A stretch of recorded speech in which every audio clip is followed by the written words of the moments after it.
तुम्हें पता है ये क्या है? ये है मेरे स्कूल के लेटेस्ट असाइनमेंट्स। 3 ही कॉपी है मेरे पास, बहुत सारे मैंने जमा कर दिए एंड इसी वजह से मैं कुछ दिनों से यूट्यूब पे वीडियोस भी नहीं बना रहा था, क्योंकि इन्हीं को बनाने में मैं 4 दिन से बिजी था। एंड ये मैंने बनाया, बड़ी मेहनत से मैंने जाकर के सबमिट किया। एंड पता है वो टीचर क्या करते हैं? वो इस कॉपी को एक बार खोलते हैं ऐसे, 5 सेकंड लगते हैं मात्र उन्हें। 5 सेकंड गिन करके तुम सुनो, 5 सेकंड टिक मार्क करेंगे, ठीक है। तुम्हें 10 में से शायद से मेरे तो 5 मार्क्स के थे, 5 में तुम्हें 4-3 मार्क्स दे करके बोल देंगे जाओ भाई, तुम्हारी 4 दिन की मेहनत एंड तुम्हारे लगभग 60-70 रुपए की तो कॉपी ही होगी। एंड ये सब लगा के तुम्हें मिलेंगे कितने? 4 नंबर। वाओ यार wow, Indian education system, yes they are the best. And वो भी हमें एक क्या सिखा रही है, क्या वैल्यू ऐड कर रही है हमारे लाइफ में? फोटो कॉपी करना सिखा रही है। ऐसा कोई भी टीचर नहीं होगा जो ये नहीं जानता होगा कि हमारे बच्चे इसे फोटो कॉपी करके बना रहे हैं, हमारे बच्चे दूसरों से मांग के बना रहे हैं, हमारे बच्चे फोन से चैट जीपीटी से असाइनमेंट बनाते हैं आजकल। Everybody knows that, every fucking teacher knows that, हर कोई इस बात को जानता है। लेकिन क्या कर सकते हैं, हमारी एजुकेशन सिस्टम ही ऐसी है एंड हमारे साथ चीज़ें ही ऐसी होती है। ये तो बस 3 है और मैंने ऐसे 5 शायद से जमा की है, सबमिट की है। एंड उसे बनाने में मेरी पूरी दिन की पानी निकल गई थी भाई, मैं पागल हो गया था बनाते बनाते। एंड ये तो ठीक है, यहाँ तो वो भी बात है कि मैंने दे भी दिए। उसके बाद मैं जानबूझ करके ना कुछ ऐसे पतली कॉपीज़ को यूज़ करता हूँ ताकि मुझे ज़्यादा पैसे नहीं लगाने पड़े। मैं वर्थ इट नहीं समझता हूँ अपनी हार्ड अर्न मनी को या फिर अपने माँ बाप की हार्ड अर्न मनी को ऐसे कहीं भी फेंकने में, लगाने में। तो या तो मैं पुरानी कॉपीज़ को लेता हूँ या तो मैं ऐसे ही सस्ती वाली कॉपीज़ को ले लेता हूँ। ये मैंने शायद से 30 रुपये में ली थी एंड इसमें मैंने बना करके प्रैक्टिकल्स दिए। शायद से पूरी फुल हो जाती है लेकिन कोई दिक्कत नहीं है। एंड उसके बाद भी अपने टीचर को ये देने पे पता है उसका क्या रिएक्शन होता है? ये देखिए गरीब आ गया, ये 350 रुपये की लैब मैनुअल कॉपी नहीं अफोर्ड कर सकता है, वैसे उन्हें 4 या 5 कॉपीज चाहिए थी, ठीक है। एंड ये इसमें बना करके दे रहा है। लोगों का रिएक्शन यही होता है, उन्हें तुम्हारे स्किल्स से कोई मतलब नहीं है। शायद से हमें स्कूल स्किल्स सिखाते भी नहीं है, उसे तुम्हारे नॉलेज से कोई मतलब नहीं है, नहीं बिल्कुल नहीं। उन्हें सब मतलब है सिर्फ और सिर्फ तुम्हारे पैसों से। मैं ये बात तुम्हें आज ही कह दे रहा हूँ कि अगर तुम एजुकेशन सिस्टम की वजह से उनके भरोसे बैठे हुए हो कि आज मुझे ये नौकरी मिल जाएगी, आज मुझे ये मिल जाएगी, ऐसा कुछ भी नहीं होने वाला है। लेकिन सच्चाई हर कोई जानता है कि आज के समय में चीज़ क्या चल रही है, चाहे वो कोई भी चीज़ को लेकर के हो। एंड यहाँ पे टीचर्स की भी गलती नहीं है, एक बार तुम सोच करके देखो। टीचर्स को भी इसी चीज़ के लिए पैसे मिल रहे हैं कि आप बच्चों की इन कॉपीज़ को चेक करो, आप ये करो, आप वो करो। वो भी जानते हैं कहीं ना कहीं कि इनके लाइफ में कोई एक्स्ट्रा वैल्यू ऐड नहीं हो रही है, ये बच्चे कोई IAS ऑफिसर नहीं बनने वाले हैं। मैं तुम्हें एग्जांपल देता हूँ। कुछ दिन पहले मैं एक लड़के के साथ बैठा हुआ था कहीं अपने घर के बाहर में एंड वो पिछले 2 साल से तैयारी कर रहा है बेसिकली JEE एग्ज़ाम के लिए एंड वो फेल हो चुका है। उसने अपना 2nd ड्रॉप लिया हुआ है एंड वो उसके लिए भी कोशिश कर रहा है, ठीक है।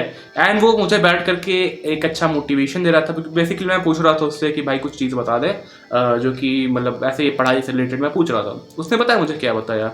उसने मुझे इतनी बड़ी मोटिवेशन दी ना। उसने कहा कि भाई देख, कभी भी तुम्हारी जो कंपटीशन है ना वो तुम्हारे अगल बगल वाले लोग नहीं है। तुम्हें अपना कंपटीशन मांगना है वो 25 लाख बच्चों से जो कि हर साल बैठते ही JEE में, ठीक है। और ऐसा नहीं है कि तुम्हारे बगल वाला बच्चा तुमसे ज़्यादा मार्क्स ले आ रहा है। हो सकता है कि तुम उनसे अच्छा कर जाओ, तुम बहुत सारे लोगों से आगे निकल जाओ। और IT में सिर्फ एक ही सीट तो थोड़ी ना है, वहाँ पे 100-200 सीट है। एंड मेरे दिमाग में एक ही क्वेश्चन आया कि अच्छा मतलब ये इंसान ये खुश हो रहा है 25 लाख में से 100-200 सीटों को देख करके। एंड उसने अपने ऑलरेडी लास्ट 4 या 5 साल बर्बाद कर लिए है।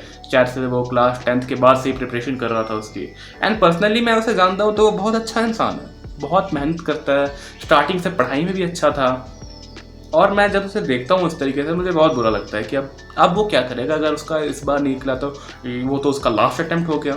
एंड कभी भी ऐसा अपने लाइफ में मत करना, क्योंकि तुम्हें पता है ना तुम्हारे एजुकेशन सिस्टम की जब बचपन से नींव ही यही है, तुम्हारी एजुकेशन टिकी हुई ही इसके ऊपर है, देन तुम इस पर भरोसा कैसे कर सकते हो? जब तुम्हें पता है कि तुम्हें फोटो कॉपी करने दिया जा रहा है आज के ज़माने में, जब तुम्हें पता है कि 4-5 क्लास के बच्चों को ना, जहाँ पे AI का ज़माना आ चुका है, उनकी बुक्स कॉपी कभी ले करके देखना। मैं ट्यूशन पढ़ाया करता था, मैं इनकी बुक्स कॉपीज देखा करता था।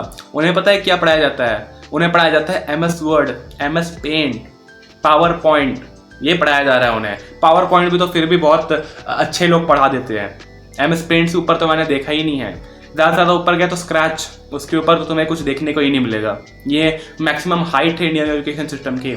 आज भी स्कूल के लेबोरेटरी के बाहर ये लोग जूते खुलवाते हैं कि नहीं हमारी PC खराब हो जाएगी। यही है हमारी लेवल। आज के समय में हम लोग यही सारी चीज़ों को मानते हैं एंड हम कोई भी स्किल वाली चीज़ उसको नहीं मानते हैं। आज भी CBSE वही पिछले 10-15 साल से घसी पिटे घटिया सिलेबस को पास ऑन किए जा रहे हैं कि बेटा तुम इसे पढ़ो, बेटा तुम इसे पढ़ो, बेटा पढ़ लो, बेटा नहीं नौकरी मिल जाएगी, तुम्हें छोकरी मिल जाएगी, उसके बाद बेटा पढ़ लो, प्लीज़ पढ़ लो। कुछ नहीं होने वाला पढ़ करके, तो सीधे कह रहा हूँ तुम्हें। हो सकता है तुम अच्छे मार्क्स ले आओगे, हो सकता है तुम बहुत कुछ कर लोगे, मैं किसी का होप नहीं छीन रहा हूँ। एंड एक ही बात तुम्हें बता रहा हूँ कि अगर तुम पढ़ाई में बहुत अच्छे हो देन ऑफकोर्स तुम बहुत अच्छा करने वाले हो अपने लाइफ में, और अगर तुम पढ़ाई में बहुत बुरे हो देन भी हो सकता है कि तुम बहुत अच्छा करने वाले हो अपने लाइफ में। लेकिन अगर तुम बीच में फंसे हुए छोटे से चिंटू हो जिसका नहीं आगे कोई सर है नहीं पीछे कोई पैर, उसका कुछ भी नहीं होने वाला है आगे अपनी ज़िंदगी में। जो आगे रहता है वो आगे ही निकल जाता है एंड पीछे वाला ही या तो कुछ कर लेता है। बीच में फंसा हुआ इंसान हमेशा बीच में ही रह जाता है हर एक रेस में। वो एक नॉर्मल कॉर्पोरेट नौकरी करते हुए रह जाएगा एंड वहीं पे अपनी ज़िंदगी में घिसता रह जाएगा प्रमोशन के लिए। साल भर तुम काम करोगे एंड बोलोगे कितना वर्कलोड है, कैसे मेरा वर्क लाइफ बैलेंस ख़राब हो गया है, छी अब मैं क्या करूँ अपने लाइफ में। एंड उसके बाद हमें दिवाली के समय में 1000 रुपये 2000 रुपये का बोनस मिलेगा एंड तुम बोलोगे अरे वाह मेरी नौकरी तो मस्त है। एंड वापस से तुम उसी साइकिल में उसी लूप में लग जाओगे, क्योंकि तुम्हें भी पता है कि तुम्हारे लाइफ में उसके अलावा अब कुछ नहीं बचा हुआ है, ठीक है। एंड तुम सही में उतना अगर सोचना चाहते हो तो तुम ऐसा सोच सकते हो। कुछ दिन पहले मेरे मामा जी घर पे आए हुए थे एंड वो कह रहे थे हाँ कोई भी बात नहीं है बेटा, ज़्यादा पढ़ाई लिखाई कर रहा है, अच्छी बात है, पढ़ाई लिखाई कर, तूने साइंस तो ली है, अब ज़्यादा कुछ नहीं होगा तो उसके बाद तो भाई B फार्मा D फार्मा की वो डिग्री कर लेना। उसके बाद तो अगर 2 साल किसी फार्मेसी में बैठ करके प्रैक्टिस कर लेगा तो उसके बाद तू अपना एक खुद का फार्मेसी खोल सकता है, आयुर्वेदिक वाला ये वो, एंड उसमें तुम्हें लगभग महीने के 15-20 हज़ार रुपये मिल ही जाएंगे। एंड आई वॉज लाइक कि 15-20 हज़ार रुपये आजकल के लोगों के लिए यही एक उनका बार सेट हो रखा है। तुम बोलोगे नहीं भाई तू आजकल के कॉम्पिटिशन को नहीं जानता है, तू उतना मैच्योर नहीं है, उनके अंदर वो मैच्योरिटी है, कंप्लीटली एग्री, वो दुनिया मेरे से ज़्यादा देख रहे हो सकता है। लेकिन तुम एक बात खुद सोच करके देखो, अगर तुम स्टार्टिंग से ही अपने गोल्स को इतना नीचे लेकर के चलने वाले हो तो क्या होने वाला है। आज तुम सोचोगे कि चलो ठीक है मैं IIT में जाऊँगा, जैसे कि बहुत सारे जो नए बिल्कुल एस्पिरेंट्स होते हैं जी नीट के, मैं एम्स दिल्ली में जाऊँगा, IIT बॉम्बे में जाऊँगा, धीरे धीरे करते करते उनका लेवल डाउन होते रहता है एंड वो फिर बोलते हैं अच्छा ठीक है मैं किसी यहाँ पे चल जाऊँगा, वहाँ चल जाऊँगा, NIT मिल जाए तो बहुत बड़ी बात है। फिर करते करते अच्छा कोई भी गवर्नमेंट कॉलेज, कोई भी सेमी गवर्नमेंट कॉलेज, अच्छा प्राइवेट कॉलेज मिल जाए, अच्छा कम से कम कोई मेरा फेवरेट ब्रांच मिल जाए कहीं पर भी, अच्छा कम से कम केमिकल इंजीनियरिंग, अच्छा बोटैनी भी दे दो मेरे को, कुछ भी दे दो। उसके बाद नौकरी 24 LPA से नीचे के पैकेज नहीं लूँगा, 12, अच्छा 12 दे दे तो भी चलेगा, अच्छा 6 दे दे तो भी 50,000 रुपये महीने बहुत मायने लगते हैं भाई। धीरे धीरे करके वो 10,000 तक भी आ जाते हैं भाई। कम से कम नौकरी मिल जाए, बेरोजगार नहीं बैठा रहूँ अपने घर पे, नौकरी तो मिल जाए कम से कम मुझे। तो लोग अपने बार को अपने स्टैंडर्ड्स को इस तरीके से गिराते हैं। एंड सही में तुम्हें दोबारा रिपीट करके बता रहा हूँ, जो लोग एक्चुअली में अच्छे हैं पढ़ाई में, जो लोग एक्चुअली में सही में उन्हें लगता है कि वो कुछ कर सकते हैं ना, उन्हें अंदर से वो फीलिंग होती है कि हाँ मैं कुछ कर लूँगा, वो कभी डाउट नहीं करेंगे खुद को, उनके मन में डाउट नहीं आने वाला है। वो कभी ये सोचेंगे ही नहीं कि क्या हो गया अगर मैं फेल हो गया, तो उनके मन में वो ख्याल ही नहीं आएगा।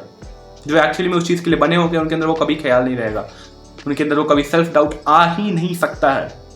एंड इसके अलावा जो हमारे जैसे लोग होंगे, जो नॉर्मीज होंगे या फिर जो बीच के बिच्छू होंगे, जी हाँ, वो लोग क्या करेंगे, वो लोग बार बार अपने दिमाग को ऐसे प्रोक्रेस्टिनेट करेंगे, क्या होगा अगर मेरा ये एग्ज़ाम ना निकला तो, क्या होगा मैं घर पे क्या मुंह दिखाऊंगा, क्या मेरे मम्मी पापा क्या बोलने वाले हैं मुझे। एंड एक्चुअली में ऐसे लोगों को कभी नहीं निकलता है, चाहे वो किसी एग्जाम में हो, चाहे किसी इस चीज़ में हो, कहीं इस चीज़ में हो। मैं बहुत कम पढ़ाई की बात करता हूँ अपने ऐसी वाली वीडियोस में जहाँ पे मैं स्कूल की बेइज्जती करता हूँ, लेकिन यहीं पे मैं तुम्हें आज थोड़ी बहुत पढ़ाई की भी बात कर रहा हूँ। जैसे तुम्हें अपने फेवरेट काम को लेकर के कभी भी सेल्फ डाउट नहीं रहने वाला है, तुम कभी ये सोच ही नहीं पाओगे। अगर मैं आज ये यूट्यूब चैनल चला रहा हूँ, अगर इसमें अगर मेरा मन नहीं रहता ना तो मैं भी सोचता अरे यार क्या करूँ अगर ये मेरा चैनल नहीं चलेगा तो, लेकिन मैं कभी भी ऐसा नहीं सोचता हूँ। मेरे को हमेशा पता है कि अरे हाँ ये तो होना ही था। अगर कल को मेरा यूट्यूब चैनल बहुत अच्छे तरीके से चल गया ना तभी मैं शॉक्ड नहीं होऊंगा, मैं यही सोचूंगा अरे ये तो होना ही था, मेरे को पता ही था, I was absolutely sure about that, ये होना ही वाला है। सो यस, अगर तुम्हें वीडियो अच्छी लगी हो थोड़ी सी भी तो तुम इस वीडियो को लाइक कर सकते हो, चैनल को सब्सक्राइब कर सकते हो।